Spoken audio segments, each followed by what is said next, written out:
Welcome to Real Talk Sessions. In this space, you can slow down, breathe, and be honest with yourself and with me. We'll talk about life as it is, the struggles, the steps forward, and the small wins that matter most. Together, we'll find clarity in the chaos. This is Akai Sun.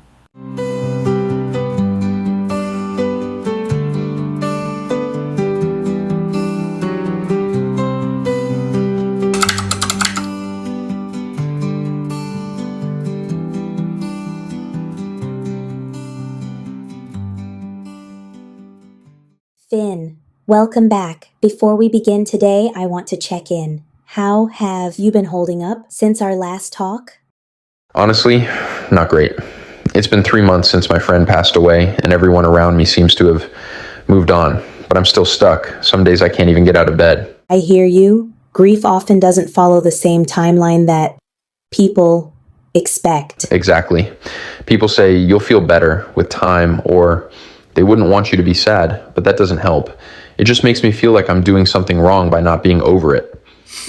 It sounds like part of the pain is not just the loss itself, but also feeling alone in the way you're grieving. That's such a common pressure. Let's make this space one where you don't have to rush or explain or minimize your feelings. Here, your grief is welcome exactly as it is. Can you tell me a little about your friend and what they meant to you? Their name was Jordan. We met in college. They were the kind of person who lit up a room, always cracking jokes, always making people feel included. They knew me better than almost anyone. Losing them feels like a part of me is missing. I can hear how deep that connection was. When you say it feels like a part of you is missing, that's powerful.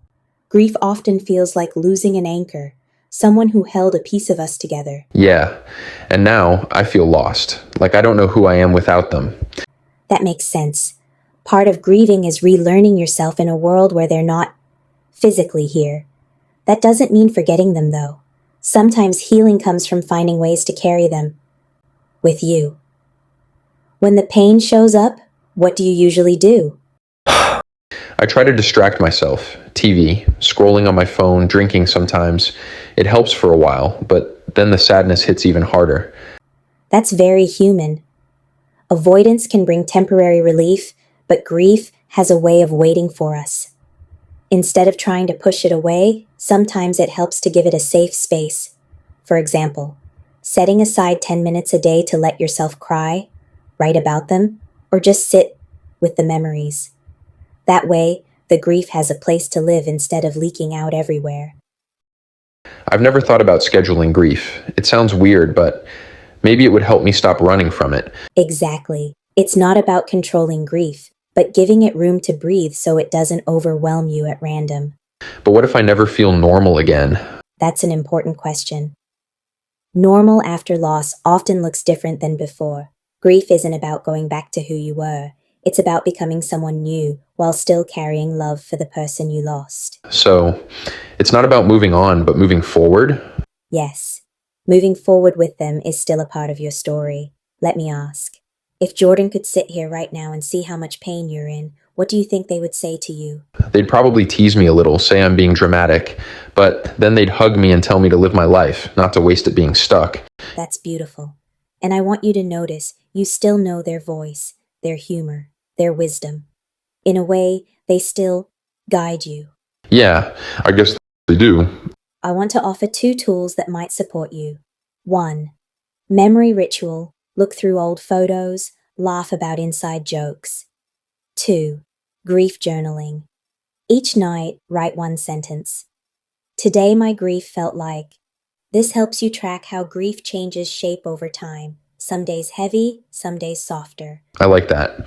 It feels less overwhelming than trying to fix everything at once. Something I want you to carry is this. Grief is love with nowhere to go. The intensity of your pain reflects the depth of your love. Instead of seeing it as something wrong with you, can you begin to see it as evidence of how deeply you cared? I like that.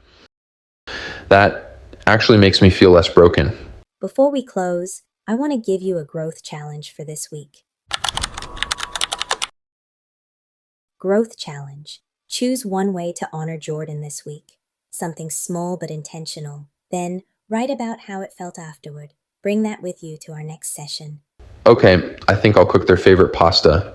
That was kind of our thing. Beautiful. That's a way of carrying Jordan forward with you while still moving in your own life. Thank you. I feel lighter leaving here than when I came in. I'm glad. Remember, healing doesn't mean forgetting. It means learning to live with love and loss side by side. And you're already beginning that process.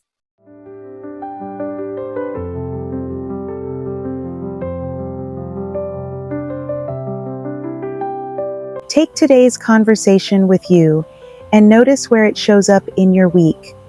Until next time, this is Real Talk Sessions with Akai Sun.